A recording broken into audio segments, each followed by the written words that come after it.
आइए आज कुछ नया सीखते हैं। इस वीडियो में हम एक ट्रांसलेशन की ट्रिक सीखेंगे और वह ट्रिक है दाएं से बाएं का ट्रिक। आप देखेंगे कि जो हिंदी के सेंटेंसेस हैं, अगर उनको आप इंग्लिश में ट्रांसलेट करते हैं तो दाएं से बाएं ट्रांसलेट करें। अगर ऐसा करते हैं तो in most of the cases, अधिकतर केसेस में आप देखेंगे कि जो ट्रांसलेशन है वह बिल्कुल सही सही हुआ है। तो आप इसको ज़रूर आजमाएं। तो आइए देखते हैं इस नियम को, इस रूल को, इस ट्रिक को हम देखते हैं। वीडियो को अंत तक देखें अच्छी तरह से समझने के लिए। पसंद आए तो इसको लाइक ज़रूर कर दीजिए। अब तक चैनल सब्सक्राइब नहीं किया है तो इसको सब्सक्राइब करते चलें। So let us start the video. तो आइए देखते हैं हम दाएं से बाएं का नियम या फिर दाएं से बाएं का ट्रिक। ओके, तो अब यहाँ पर हम एक सेंटेंस लेते हैं, छोटा सा सेंटेंस लेते हैं, अंग्रेजी आसान है।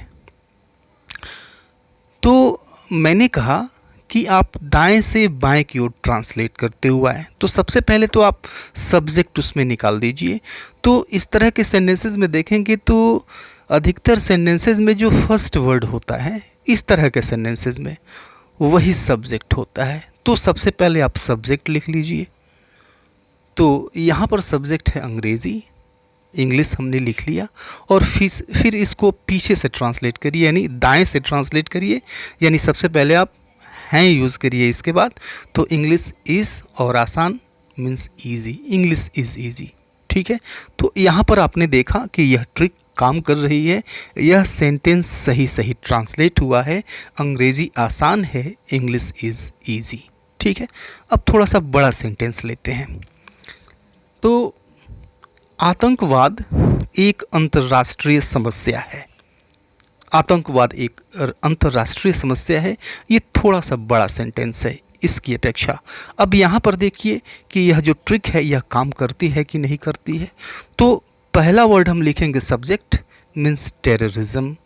आतंकवाद पहला शब्द है, पहला शब्द है, तो इसको हमने पहले लिखा, यही सब्जेक्ट है।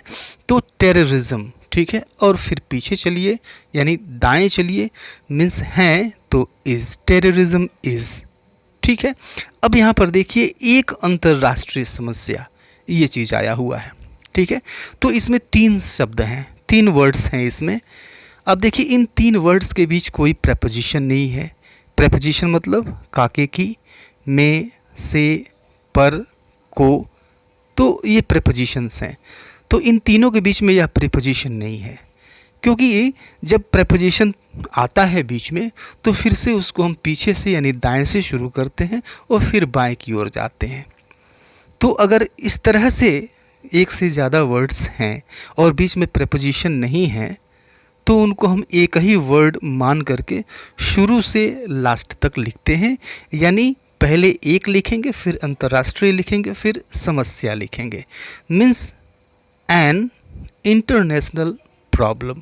तो terrorism is an international problem, यानी आतंकवाद एक अंतर्राष्ट्रीय समस्या है। ठीक है, तो यहाँ पर भी देखा हमने कि यह बिल्कुल ठीक ठीक ट्रांसलेट हुआ है। आइए अब एक थोड़ा सा और लंबा सेंटेंस लेते हैं। कुछ लोग खेतों में काम कर रहे थे।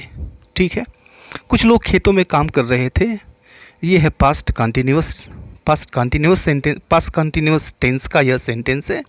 तो कुछ लोग खेतों में काम कर रहे थे, तो सबसे पहले आपको लिखना है पहला वर्ड, यानी कुछ लोग, सम पीपल, और फिर उसके बाद लास्ट में जाना है यानी दाएं जाना है, फिर वहाँ से शुरू करना है। तो सम पीपल थे आया हुआ है लास्ट में, तो वर, और फिर यहाँ पर देखिए काम कर रहे means working, some people working. ठीक है, और देखिए खेतों में, फिर इसको हम बाएं से चल रहे हैं तो इसके बाद आएगा में मीन्स इन, और खेतों द फील्ड। तो some people working in the field. ठीक है, तो यहाँ पर भी देख रहे हैं कि बिल्कुल सही सही ट्रांसलेट हुआ है। तो हमने क्या किया है, सबसे पहले जो ट्रिक हमने देखा कि सबसे पहले हमने सब्जेक्ट लिखा, जो पहला वर्ड आया वो हमने लिखा, और फिर उसके बाद हम दाएं से बाएं की ओर इसको हमने ट्रांसलेट किया, और हम देख रहे हैं कि यह बिल्कुल सही सही ट्रांसलेट हुआ है। अब इस सेंटेंस को देखिए, लोग टिकट खरीदने के लिए कतार में खड़े हैं। ओके, तो ट्रिक वही आजमाएंगे, देखते हैं कि यह ट्रांसलेट सही सही होता है कि नहीं होता है।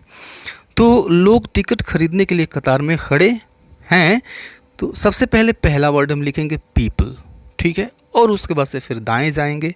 सबसे दाएं मीन्स पीपल हैं मीन्स आर, पीपल आर, ठीक है, और खड़े मीन्स स्टैंडिंग, ठीक है।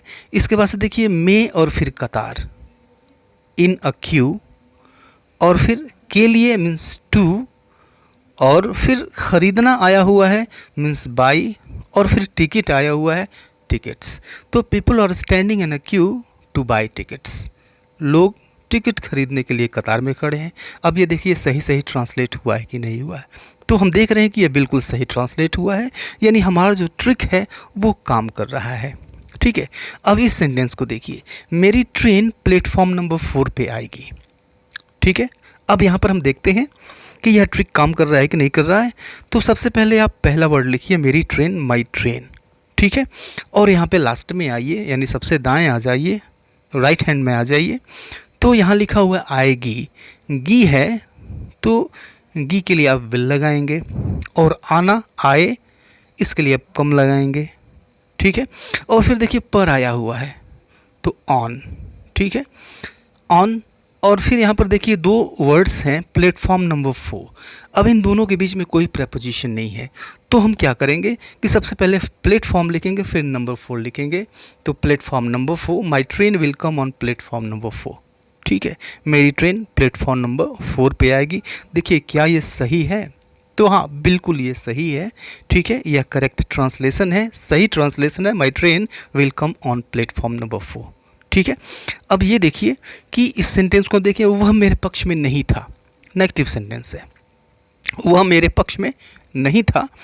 अब इसको ट्रांसलेट करिए सेम ट्रिक पे। सबसे पहले आपको पहला वर्ड लिखना है वह यानी ही, और लास्ट में आइए था मीन्स वाज, और नहीं मीन्स नॉट, ठीक है, ही वॉज नॉट, ठीक है। उसके बाद क्या आएगा, मे आएगा, इन, और मेरे पक्ष। तो मेरे पक्ष में देखिए प्रेपोजिशन नहीं है, तो पहले मेरे लिखेंगे फिर पक्ष लिखेंगे, माई फेवर, तो he was not in my favour, ठीक है, सही ट्रांसलेशन हुआ है, राइट। आपने देखा कि यह जो ट्रिक है यह सही सही काम कर रहा है। तो in most of the cases, right, बहुत बार ही ऐसा होता है कि यह सही सही बिल्कुल ट्रांसलेट होता है। आप भी इसको आजमा सकते हैं, आप आजमा के देखिए, और किस किस तरह के सेंटेंसेस पे ये सही होता है, किस तरह के सेंटेंसेस पे यह ट्रिक गलत हो जाता है। ये ट्रिक गलत भी हो सकता है, लेकिन in most of the cases आप पाएंगे कि यह ट्रिक सही है, ठीक है। यह वीडियो आपको कैसा लगा, अच्छा लगा, बुरा लगा, कमेंट करके ज़रूर बताइए। मिलते हैं नेक्स्ट वीडियो में, तब तक के लिए good bye and take care.